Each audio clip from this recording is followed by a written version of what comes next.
sidaa uu sheegay suldaanku waxa weeyaan waa baaq tiiraanya leh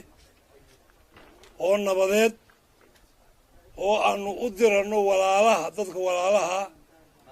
ee colaadda xume ay ku dhex martay ee gobolka sool gaar ahaan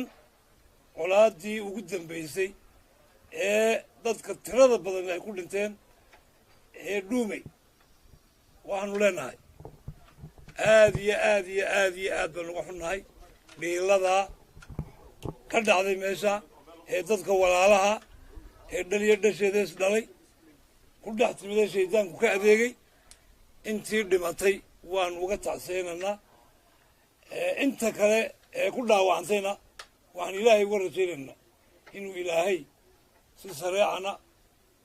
ugu bogsiyo haddii alla yidhaahdo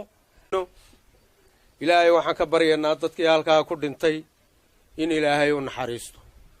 in ilaahay samiriye imaan ka siiyo eheladii iyo qaraabadii iyo tolkii iyo dhammaanteenba waa arrin culus dhimasho maalin keliya dhacda oo intaa leeg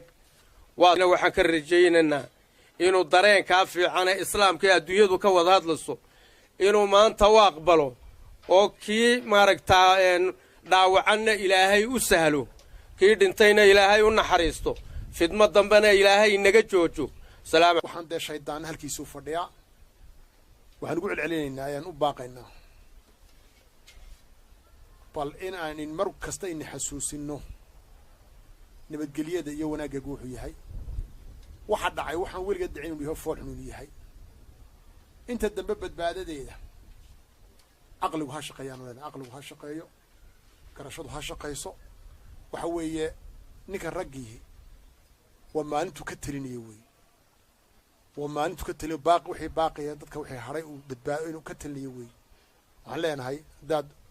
duqay tihiin iyo haddaad garaad tihiin iyo haddaad sheekh tihiin iyo haddaad shariif tihiin labada beelood ee dhibaatadu dhex martay muddada dheer soo socotay taa ummadoo dhan ka qaylisiisana ka dhacday waxaynu ugu boorinaynaa runtii waa la baaqay ummadoo dhan waxayna waa imanaynaa bayna waa la isku imanayaa laakiin waxay wax ka guntamayaan waa labadiina wey waa inagu cidda fidma walaa qabta waxa dadka wanaagsan xagga hore soo mariya dadka xunna reeba weeye taas wax ku qabsoomayaan caqligu ha shaqeeyo garashadu ha shaqayso